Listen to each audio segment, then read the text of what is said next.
Hello viewers, যারা class 7 এ পড়ছো, আজকে তাদেরকে আমি ইংলিশ লেসন 5 আঙ্কেল পজ আর হ্যাংসের পিকচারটা ভালো করে পড়িয়ে দেবো। ঠিক আছে? তাই তোমরা কিন্তু আমার এই পড়ানোকালীন নিজেদের বইটা খুলে বসবে এবং পড়াটা ভালো করে দেখে নেবে। রাইটারকে জেরোম ক্লাপকা জেরোম। ঠিক আছে? এই জেরোম ক্লাপকা জেরোম নামটা ভালো করে পড়ে রাখবে, কারণ অনেক সময় পরীক্ষাতে কিন্তু স্টোরির রাইটার নাম জিজ্ঞেস করে। ঠিক আছে? তাহলে এই জেরোম ক্লাপকা জেরোম 1859 থেকে 1927, ঠিক আছে, জন্মসাল এবং মৃত্যুসাল ব্র্যাকেটে দেওয়া রয়েছে। Is a comic writer and humorist. ঠিক আছে, হাস্য জিনিসগুলো তিনি ভালো লিখতেন। He is best known for his comic travelogues like three men on the Bummel. ঠিক আছে, তার সব থেকে ভালো লেখাগুলোর মধ্যে এটা হচ্ছে অন্যতম।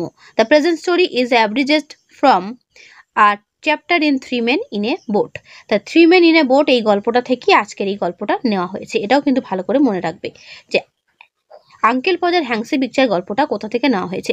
তা সেক্ষেত্রে কিন্তু এই এই নামটা তোমাদের এখানে লিখতে হবে, three men in a boat. ঠিক আছে, তো চলো ইউনিট 1 শুরু করছি, ভালো করে দেখে নেবে। খুব ভালো একটা হাস্যকর গল্প, পড়লেই তোমরা ভালো করে বুঝতে পারবে। চলো শুরু করছি ইউনিট 1। বলছে, you never saw such a commotion up and down a house in all your life as when my uncle Podger undertook to do a job. বলছে, তোমরা সারা বাড়ি জুড়ে এমন উত্তেজনা সারা জীবনে কখনো দেখনি যখন আমার আঙ্কেল পজার কোনো কাজ করায় মেতে ওঠেন। অর্থাৎ আঙ্কেল পজা যখন কাজ করায় মেতে ওঠেন, তখন সারা বাড়ি জুড়ে যে এমন একটা উত্তেজনা সৃষ্টি হয়, সেটা তুমি হয়তো জীবনে কোনোদিন দেখোনি। বোঝা গেল? A picture would have come home from a frame makers. কি বলছে? ফ্রেম প্রস্তুতকারকদের কাছ থেকে একটা ছবি বাড়িতে এলো। And B standing in the dining room, এবং সেটিকে রাখা হলো খাবারের ঘরে। ঠিক আছে, মানে যেটাকে খাবারের ঘরে রাখা হলো টাঙানোর জন্য। ঠিক আছে, waiting to be put up, টাঙানোর জন্য সেটাকে ডাইনিং রুমে গিয়ে রাখা হলো। বোঝা গেল? Aunt Podger would ask what was to be done with you. এদিকে কাকিমা পজার, অথবা তোমরা আন্ট পজারও বলতে পারো, জিজ্ঞাসা করলেন এটা নিয়ে কি করা হবে। ঠিক আছে, অ্যান্ড আঙ্কেল পজার উঠছে, তখন আঙ্কেল পজার বলে উঠতো, oh you leave that to me. তখন আঙ্কেল পজার বলে উঠতো, আরে তুমি ওটা আমার ওপর ছেড়ে দাও। Don't you any of you worry yourselves about that. বলছে, তোমরা কেউই এ ব্যাপারে চিন্তা করো না, এটা আমার ওপর ছেড়ে দাও। বোঝা গেল? I will do all that, আমি সব করে ফেলবো। এই কথাটা বলতো কে? কাকা পজার বা আঙ্কেল পজার। ঠিক আছে, কাকা পজার বলতে কেমন লাগছে? আঙ্কেল পজারই ঠিক আছে। Okay, and then he would take off his coat and begin. আর তারপরেই তিনি তার কোটটা খুলে কাজের পরে, মানে কাজে শুরু করে দিলেন, কাজে লেগে পড়লেন আর কি। বোঝা গেল? He would send the girl out for 6 pence worth of nails. তখন তিনি একটা মেয়েকে 6 টাকা দামের পেরেক আনার জন্য পাঠিয়ে দিলেন। তাহলে ক টাকা দামের পেরেক আনতে পাঠালেন? 6 pence worth। বোঝা গেল? 6 টাকা দামের মানে নেলস, অর্থাৎ পেরেক বলতে পারো বা পিন বলতে পারো। ঠিক আছে, and then one of the boys after her to tell her what size to get. তারপর আর একটা ছেলেদের মধ্যে একজনকে পাঠালো ওর পেছনে পেছনে, যে কোন মাপের পেরেকটা আনা হবে সেটা বলার জন্য। বোঝা গেল? অর্থাৎ কোন সাইজের, হোয়াট সাইজ টু গেট, সাইজটা ঠিক কেমন হবে সেই সাইজের জন্য আবার পেছনে একটা ছেলেকে পাঠানো হলো। বোঝা গেল? তাহলে নেলস আনার জন্য অ্যাকচুয়ালি গেল কজন? দুজন। বুঝতে পারছো? ভাবো একটা ছবি লাগাতে কত কি হচ্ছে। Now you go and get me my hammer Will. Will বলে একটা ছেলে আছে, তাকে বলছে এখন তুমি যাও আর আমার হাতুড়িটা নিয়ে এসো। ওকে এই অর্ডারটা করলো যে উইল তুমি যাও আমার হাতুড়িটা নিয়ে আসো। হ্যামার বলতে হাতুড়ি তোমরা প্রত্যেকেই জানো। হি উড শাউট, সে চিৎকার করে উঠলো, and you bring me the rule Tom. আর টমকে বললো তুমি রুলটা নিয়ে এসো। I shall want the step ladder, আমার একটা স্টেপ ল্যাডার দরকার, অথবা বলতে পারো যেটা দিয়ে আমরা উপরে উঠি, ladder. And I had better have a kitchen chair, আর একটা ভালো হয় যদি একটা কিচেন চেয়ার হয়। ঠিক আছে, মানে একটা মই লাগবে এবং একটা কিচেন চেয়ার লাগবে, এই দুটো জিনিস ওর লাগবে, ও সেটা বললো। ঠিক আছে, তাহলে ইউনিট 1-এর পাস্ট মানে ফার্স্ট পেজে যেটুকু আমি পড়লাম, আশা করি প্রত্যেকেই তোমরা কিন্তু বুঝতে পারছো। ঠিক আছে, আমাকে রেসপন্স করবে। ওকে, গল্পটা খুব সহজ এবং খুব ভালো একটা গল্প। যদি মানেটা ভালো বুঝতে পারো এবং যদি মাথায় ঢোকাতে পারো, সব থেকে সহজ লাগবে এই গল্পটা তোমাদের। এটা কিন্তু তোমাদের সেকেন্ড ইউনিট টেস্ট পরীক্ষাতে রয়েছে। ওকে, 2 মানে চেয়ারটাও লাগবে। And don't you go Maria, মারিয়াকে বলছে তুই যাস না কোথাও, because I shall want somebody to hold me the light, কারণ আমাকে এমন কাউকে লাগবে যে আলোটা ধরে থাকবে, মানে বলতে চাইছে আলো ধরার জন্য আমার তোকে লাগবে, এটাই বলতে চাইছে। When the girl comes back she must go out again for a bit of picture স্কট। যখন যেই মেয়েটা দোকানে গেছে ওটা আনতে, সে যখন ফিরে আসবে তখন ওকে আবার পাঠানো হবে কিসের জন্য? না, দড়ি আনার জন্য, কর্ড। বোঝা গেল? Tom, what's Tom? Tom, you come here. Tom, তুই কোথায় গেলি? তুই এখানে আয়। I shall want you to hand me up the picture. আমার তোকে দরকার, কারণ আমার হাতে ছবিটা তুই তুলে দে। আমি চাই যে তুমি আমার হাতে ছবিটা তুলে দাও। টমকে বলছে, ঠিক আছে? অর্থাৎ টমকে বলছে তুই আমার হাতে ছবিটা তুলে দে। তাহলে প্রথমে টমকে কি আনতে বলেছিল? পেন্সিল বা রুল আনতে বলেছিল। তারপর টমকে আবার বলছে ছবিটা হাতে তুলে দিতে। বোঝা গেল? And then he would lift up the picture and drop it, and it would come out of the frame. তারপর কি করলো? And then he would lift up the picture. তারপর তিনি ছবিটা তুলে ধরতে গিয়ে and drop it, ফেলে দিলেন। And it would come out of the frame. আর সেটা ফ্রেম থেকে বেরিয়ে এলো। বোঝা গেল? He would try to save the glass and cut himself. তিনি কাঁচটা বাঁচাতে গিয়ে নিজের হাতই কেটে ফেললেন। Then he would spring round the room looking for his handkerchief. তারপর তিনি রুমালটা আর খুঁজে পেলেন না, অর্থাৎ তিনি তারপর সারা ঘরে আর কি রুমালটা খোঁজার জন্য লাফিয়ে বেড়ালেন। বোঝা গেল? Then he would spring round the room, সারা ঘর লাফিয়ে বেড়ালেন, looking for his handkerchief, তার রুমালটা খোঁজার জন্য। He could not find his handkerchief, তিনি তার রুমালটা খুঁজে পেলেন না, because it was in the pocket of the coat he had taken up. অর্থাৎ যে কোটটা তিনি খুললেন প্রথমে কাজ করার আগেই, সেই কোটের পকেটের মধ্যে হ্যান্ডকারচিপটা ছিল। বোঝা গেল? And he did not know where he had put the coat, আর তার এখন মনেই পড়ছে না সে কোটটা কোথায় খুলেছিল। All the house had to leave off looking for his tools, মানে সারা বাড়ি লোকজনকে তখন তার যন্ত্রপাতি, মানে কি বলবো, সারা বাড়ির লোকজনকে তখন তার যন্ত্রপাতি খোঁজা বন্ধ করে তার কোট খুঁজতে আরম্ভ করতে হলো, এমনই দশা হলো। বোঝা গেল? and start looking for his coat while he would dance round and hinder them, মানে সারা বাড়ি খুঁজতে খুঁজতে আরম্ভ শুরু করে সবাই, আর তিনি বাড়িময় লম্ফজম্প করে তাদের কাজে বাধা দিতে লাগলেন। বোঝা গেল? লম্ফজম্প শুরু করে দিয়েছেন। Doesn't anybody in the whole house know where my coat is?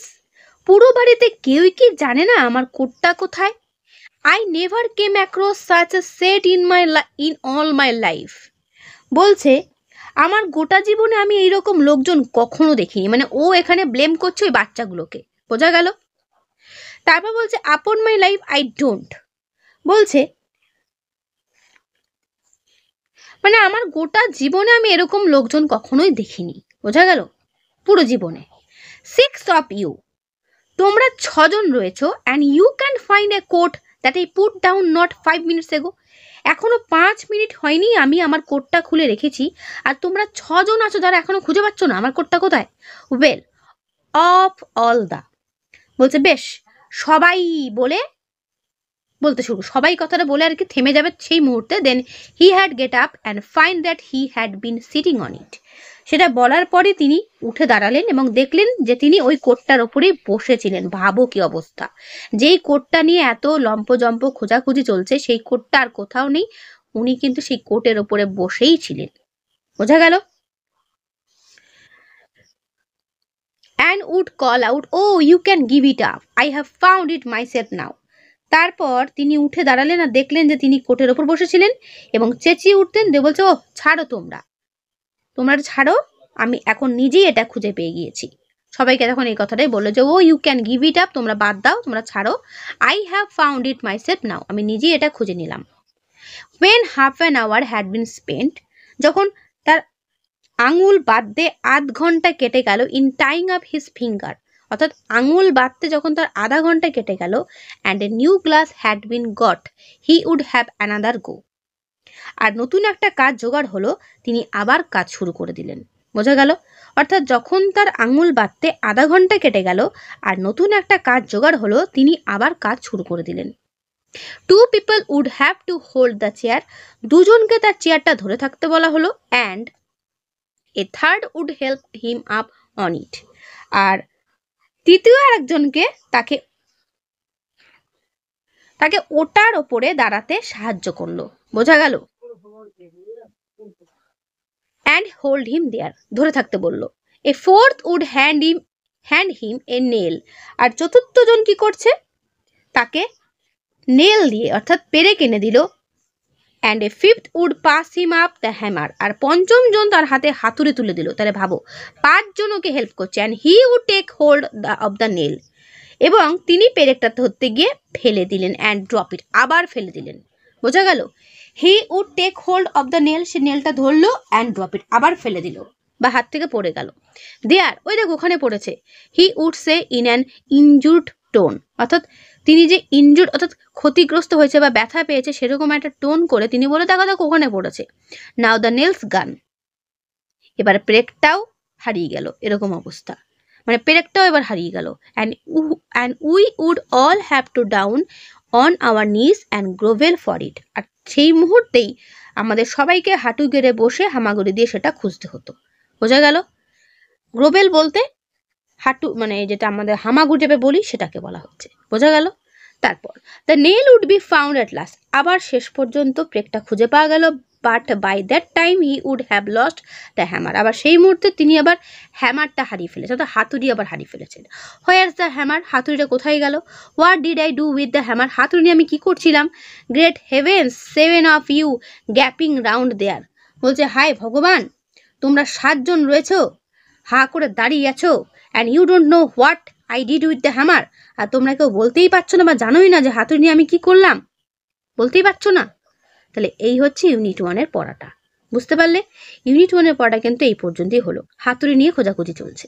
ঠিক আছে? প্রত্যেকে কিন্তু ব্যাপারটা মনে রাখবে, কারণ আমি যখন ইউনিট 2টা পড়াবো এরপর থেকে কিন্তু শুরু হবে। ঠিক আছে? এখানে যেটা বলা রইলো সেটা হচ্ছে ভালো করে পড়াটা পড়বে আমার কাছে পড়াটা বোঝার পর, আর যে ব্লু কালার যে বোল্ড করা ওয়ার্ডগুলো রয়েছে এই মিনিংগুলো ভালো করে প্রত্যেকে দেখবে। ঠিক আছে? কমোশন মানে কি, সিক্সপেন ওর্থ মানে কি, কর্ড কি, ইনজুরিড মানে কি, গ্রোভেল কি, গ্যাপিং কি। ঠিক আছে? গ্যাপিং বলতে হা করে থাকা। ঠিক আছে? তো এই হচ্ছে তোমাদের পড়াটা। এবার রয়েছে দেখো অ্যাক্টিভিটি 1, বলছে choose the correct answer from the given alternatives, অর্থাৎ সঠিক উত্তর বেছে নিয়ে লেখো। দেখো তোমরা প্রত্যেকেই করতে পারবে। The thing which would have come from the frame makers is, frame মেকারের কাছ থেকে কোন জিনিসটা এসেছিল? A picture, a carving on wood, a picture drawn on a piece of cloth, অবশ্যই একটা ছবি এসেছিল, এ পিকচার আনসার হবে। Uncle Podger would take off his, Uncle Podger কোন জিনিসটা খুলে রেখেছিল? অবশ্যই আনসার হবে কোট। তোমরা আমার আগে অ্যান্সার দাও, মানে যে পারছো তার কিন্তু অবশ্যই আমার কমেন্টে অ্যান্সার করবে।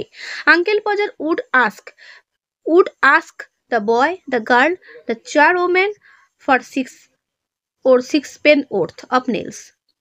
তাহলে এখানে কোনটা অ্যান্সার হবে বলো, তোমরা চেষ্টা করো। Uncle Podger would ask the girl for 6 penn'orth, মানে 6 পেন ওর্থ যে নেলসটা সেটার জন্য কাকে পাঠিয়েছিল? একটা মেয়েকে, একটা ছেলেকে, নাকি একটা চার ওমেনকে, কাকে পাঠিয়েছিল? ঠিক আছে? Uncle Podger at first would drop the, প্রথমে সে কোন জিনিসটা ফেলেছিল? পিকচার, হ্যামার নাকি নেল? আঙ্কেল পজার কোন জিনিসটা ফার্স্ট ফেলেছিল? ফার্স্ট ফেলেছিল কিন্তু পিকচারটা। ঠিক আছে? তাহলে এই অ্যান্সারগুলো তোমরা বুঝতে পারলে। দেখো গল্পটা যে বাজারে ভালো করে পড়বে প্রত্যেকেই কিন্তু অ্যান্সারগুলো নিজেরাই দিতে পারবে, আর পরীক্ষাতে ঠিক এরকমই প্রশ্ন দেবে। ঠিক আছে? সঠিক উত্তর টিক দাও বা সঠিক উত্তর লেখো। ঠিক আছে? চিন্তার কোনো কারণ নেই, খুব ভালো একটা গল্প পড়বে প্রত্যেকেরই ভালো লাগবে। ওকে, তো আজকের এই ভিডিওটা এখানেই শেষ করছি, কিন্তু শেষ করার আগে বলে রাখি অ্যাক্টিভিটি 2-তে রয়েছে ট্রু ফলস, এটাও তোমরা করতে পারবে। তারপরে রয়েছে কমপ্লিট দ্য ফলোইং সেন্টেন্স, অর্থাৎ শূন্যস্থান পূরণ করো। এটা তোমরা নিজেরাও পড়তে পারবে, বই থেকে লাইনটা নিয়ে তোমাদের পূরণ করতে হবে। ঠিক আছে? তারপর যেটা রয়েছে অ্যাক্টিভিটি 4-এ answer the following question, name the children of the Uncle Podger, Uncle Podger বাচ্চাগুলোর নাম কি কি ছিল, যেগুলো তোমাদের বইয়ে রয়েছে উইল, টম। ঠিক আছে? এগুলো মারিয়া, এগুলো তোমরা লিখবে। What did uncle Podger ask the children to bring for him, কি তার বাচ্চাদের বলতো আনার জন্য। How did uncle Podger cut him, নিজে কীভাবে আঙুল কেটে ফেলেছিল। Why did uncle Podger what his coat, মানে ওয়ান্ট হিজ কোট, মানে তার কোটটা তিনি কেন খুঁজছিলেন। হোয়াই ডিড, ঠিক আছে, where did he find his coat, তারপর কোথায় তিনি তার কোটটা খুঁজে পেলেন। দেখো প্রত্যেকটা কোশ্চেনের অ্যান্সার তোমরা কিন্তু নিজেরাই লিখতে পারবে। আমি অবশ্যই বলবো টেক্সটের হেল্প নিয়ে লেখো, কারণ তোমাদের পরীক্ষাতে কিন্তু প্যাসেজটা তুলে দেয়। ঠিক আছে? এটাই সব থেকে বড় কথা, প্যাসেজ যদি তুলে দেয় সেখান থেকে কোশ্চেন আনসার লেখাতে কোনো ব্যাপারই না। ঠিক আছে? তো এটা তোমরা প্রত্যেকে নিজেরা করবে, এটা তোমাদের হোমওয়ার্ক রইলো। কে বা কারা করতে পারছো অবশ্যই কমেন্টে জানাবে, না করতে পারলেও আমাকে কমেন্টে জানাবে। ঠিক আছে? তো আজকে আমি এখানে শেষ করছি, দেখা হবে নেক্সট ভিডিওতে। ভালো থেকো সবাই।